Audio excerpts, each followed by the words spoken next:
Hello my listeners. सो ये story का title है गुफ्तगू दो गज ज़मीन से और इसको मैंने लिखा है। सो ज़रूर सुन के बताएं कैसी लगी, और बहुत अच्छी लगी तो प्लीज़ शेयर कर देना, क्योंकि आपके रिव्यूज़, आपके शेयर मेरे लिए बहुत वैल्यूबल है।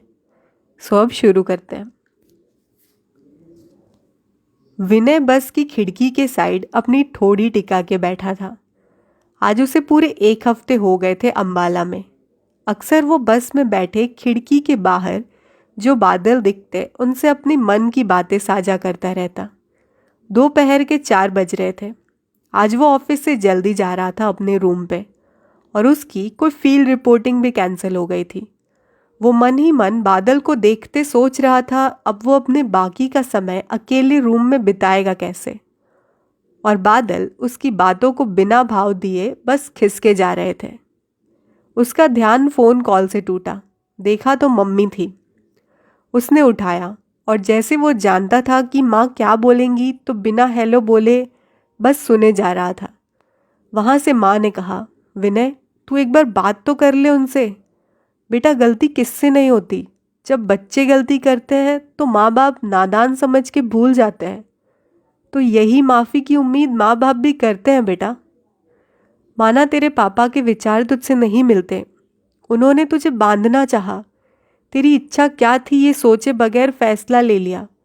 वो डरते थे बेटा कि तू दूर चला जाएगा तो हमारा ध्यान कौन रखेगा। पर उनको एहसास है कि उन्होंने जो भी किया वो गलत था। फासले या नज़दीक या अपनों का प्यार परवाह नहीं बयां करते। वो मानते हैं खुद की गलती को। विनय ने चुप्पी तोड़ी। माँ, आपको पता है पूरे 1.5 साल तक मुझे लगा कि मैं शायद जर्नलिज्म के काबिल नहीं हूँ। जब मुझे पता चला कि कोई सिलेक्शन कॉल नहीं आया। मेरा सपना था जर्नलिज्म, और मैंने पूरी ईमानदारी के साथ मेहनत की थी। मेरे सपनों में आधे से भी ज़्यादा हिस्सा आप दोनों का था। क्या क्या सोचा था माँ, आप दोनों के लिए कितना कुछ करना था। सारी ज़रूरतें, सारी ख्वाहिशें। एक पल के लिए मान लिया कि शायद इस साल नहीं हुआ तो फिर उठूँगा, फिर से कड़ी मेहनत करूँगा। उम्मीद थी। लेकिन जब मुझे पता चला कि मेरे खुद के पापा ने मेरा सिलेक्शन लेटर छुपा के फाड़ दिया था, इस चीज़ को कैसे भूलूं। हालातों से फिर भी लड़ा जा सकता है माँ, अपनों की नासमझ से नहीं। खैर जर्नलिज्म में मैं फिर भी आ गया। लेकिन हर रोज़ मेरे डेस्क का पोजीशन मुझे चिढ़ाता है कि अगर उन्होंने 4 साल पहले वो हरकत नहीं की होती तो मेरी पोजीशन कुछ और होती, जो मैं डिज़र्व करता था। खैर छोड़िए। ये बोल के उसने फ़ोन कट कर दिया। वहाँ से इतनी आवाज़ आई, सुन विनय। वो ये सब सोच ही रहा था और उसने अपनी कलाई पे टाइम देखा। अभी और 30 मिनट का रास्ता उसके पीजी रूम का एरिया आने में था। बस एक स्टॉप पे रुकी। उसके बगल में गुलाबी कुर्ते सलवार में एक लड़की आगे बैठी। उसके चलने के तरीके से लग रहा था मानो बहुत थकी हो, मन में कोई भारी बोझ लिए घूम रही हो। यूं तो विनय ज़्यादा भावुक नहीं होता, लेकिन ये लड़की को देख के मानो उसकी परेशानी जानने की उसको तीव्र इच्छा हो रही थी। वो मन ही मन सोच रहा था, उदासी लोगों का चेहरा ही बदल देती है, खुशी कितनी खूबसूरत लगती इसके चेहरे पे। वो बहुत कुछ बोलना चाहता था लेकिन बोल नहीं पाया। उसकी नज़रें नीचे थी। वो उस लड़की की कलाई को देख रहा था। इतने में एक कतरा आंसू उसके हाथ पे आके गिरा। लड़की ने मानो वो आंसू किसी और के चुराए हो उस अंदाज में झट से वो आंसू मिटा दिए। वो लड़की अगले स्टॉप पे उतर गई। 2 मिनट बाद विनय ने देखा कि एक आईडी सीट पे रह गई थी। उस पे उस लड़की की तस्वीर और नाम श्रुति डिकोस्टा लिखा था। उसने जल्दी से कंडक्टर को बोला और बस रुकवाई। और कंडक्टर कुछ बड़बड़ाते हुए उसे ऐसे देख रहा था मानो विनय के 2 मिनट बस रुकवाने से डीजल के दाम बढ़ गए हो। वो जल्दी जल्दी उतरा। उसने इधर उधर देखा। थोड़ी ही दूर वो लड़की चलते जाते हुए दिखी। वो थोड़ा तेज चला और चिल्ला के बोला, हेलो मैम। इतने में वो लड़की एक बड़े से गेट के अंदर चली गई। वो वहाँ पहुँचा। उसने गेट के ऊपर देखा, लिखा था सिमेट्री, कब्रिस्तान। वो झिझकते अंदर गया। सामने कुछ लोग खड़े थे, काले कपड़ों में, और मानो अभी अभी किसी की अंतिम विदाई की तैयारी शुरू हो रही हो। उसने उस लड़की को ढूंढना चाहा, पर वो नहीं दिखी। वो एक पेड़ का सहारा लिए खड़ा हो गया और प्रीस्ट ने कहा, अब हम उनकी सम्मान में कुछ लम्हे साझा करेंगे। एक इंसान उम्र में करीबन 80 बरस के लग रहे थे। उन्होंने कहा, एल्बर्ट सबसे हंसमुख था हमारे ग्रुप में, एकदम जिंदा दिल। और फिर एक एक करके सबने उनकी बहुत सी अच्छी चीजें बताई। विनय अब भी उस लड़की को ढूंढ रहा था। उसके बगल में ब्लैक सूट और राउंड हैट पहने, लंबी दाढ़ी में एक इंसान बगल में आके खड़ा हो गया। थोड़ा जोर जोर से हंसने लगा। विनय पहले कुछ समय में कुछ नहीं बोला, फिर उसे बर्दाश्त नहीं हुआ तो वो बोल पड़ा, excuse me sir, please respect someone soul, और ये जगह को भी थोड़ी इज्जत दे दीजिए। वो आदमी बोला, dead soul my dear friend, dead soul. Vinay ने शायद उससे अजीब इंसान आज तक नहीं देखा होगा। वो आदमी बोले जा रहा था, वो सामने 80 साल के इंसान को देख रहे हो, एल्बर्ट के सबसे करीबी दोस्त। क्या कहा उन्होंने? हंसमुख थे। अरे वो आए ही 8 साल बाद उनके गम वाले रूप में मौजूद ही कहाँ थे, तो लाजमी है उनको हंसमुख ही याद रहे होंगे। वो सामने देख रहे हो, काले साड़ी में, वो औरत अभी अभी एल्बर्ट को मैन ऑफ द वर्ल्ड बोली ना। मालूम है वो उनकी प्रेमिका थी। उनके जाने के बाद एल्बर्ट किस कदर टूटा था। विनय बस चुपचाप सुन रहा था।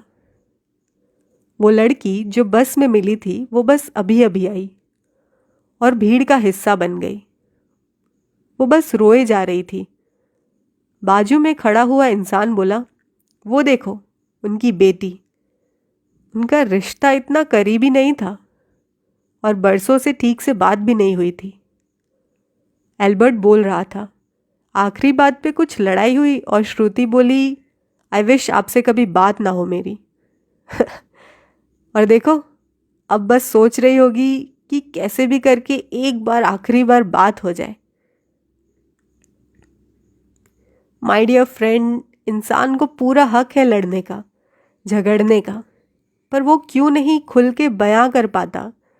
वो सारी बातें वो 2 गज जमीन से करता है, वो अफसोस के साथ। क्यों जीते जी उसे नहीं जताते? दोस्त, तकलीफ यही है, people here respect for dead, only dead. इंसान ही नहीं रहेगा तो उसकी गलतियों का क्या करोगे? खैर माय फ्रेंड, एल्बर्ट को पता है बुरा ये नहीं लगा कि लोगों ने उससे क्या बोला।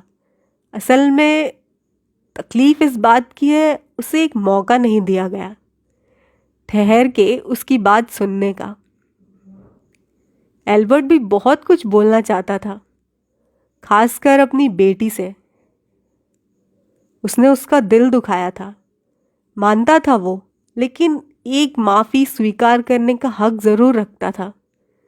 जितनी देर एल्बर्ट के 2 गज ज़मीन पे ठहरे, काश उतनी देर उसकी बातें सुन ली होती।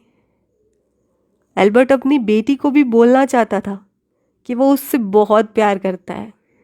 माय फ्रेंड, तुम ज़रूर एक बार उस इंसान की बात सुन लेना, क्योंकि मसला तो ये है कि वो इंसान 2 गज ज़मीन से बात कर तो सकता है, लेकिन लौट कर जवाब आएगा नहीं। ये बोल के वो हंसता गया। विनय के मन में बहुत कुछ चलने लगा उनकी ये बातें सुनकर। वो खुद की ख्यालों से निकला और पलट के पूछने जा ही रहा था कि आपको ये सब कैसे पता। तब तक वो आदमी चला गया था। उसने सामने देखा, कुछ कर्मचारी बड़ी सी तस्वीर पकड़े आ रहे थे। श्रुति ने वो तस्वीर पकड़ा और अच्छे से टिका के टेबल पे रख दिया। विनय के सामने कोई आदमी खड़ा था, तो वो ज़रा हट के तस्वीर को देखना चाह रहा था। उसने देखा लंबी सफ़ेद दाढ़ी, हंसमुख चेहरा, एक साइड में गालों पे गड्ढा था, ब्लैक सूट, ब्लैक हैट। उसे लगा मानो 2 गज जमीन उसके पैरों से खिसक गई है। उसके होठ धीरे से बुदबुदाए। एल्बर्ट? वही हूबहू चेहरा जिसे कुछ देर पहले वो मिला। वो वहीं खड़ा रहा। सब प्रार्थना करके निकल रहे थे। श्रुति भी आ रही थी। उसने श्रुति का रास्ता रोका और हाथ बढ़ाते हुए उसकी आईडी पकड़ाई। श्रुति ने मानो इशारों में ही धन्यवाद बोला हो ऐसा लगा। वो आगे बढ़ चली। विनय ने कहा, श्रुति, आपके पापा आपसे बहुत प्यार करते थे। श्रुति ने थोड़ी देर उसे देखा और बोला, मैं आपको नहीं जानती, पर आपकी बातों पे यकीन करने का मन कर रहा है। विनय बोला, श्रुति, शायद आपके पापा होते तो वो भी यही बोलते कि जो भी हुआ आप दोनों के बीच, उसका बोझ आप जिंदगी भर ना ढोए। ये बोल के विनय आगे बढ़ चला और श्रुति थोड़े असमंजस में थी विनय की बातें सुनकर। विनय ने फ़ोन निकालकर एक मैसेज टाइप किया, सॉरी पापा, आपको अपनी बात रखने का पूरा हक है। मैं ये वादा तो नहीं कर सकता कि कितना समझ पाऊंगा, पर 2 मिनट सुन ज़रूर सकता हूँ, क्योंकि 2 गज ज़मीन बोलती नहीं। उसने आखिरी के 2 गज ज़मीन बोलती नहीं ये टेक्स्ट को कैंसिल करके सेंड पे क्लिक कर दिया।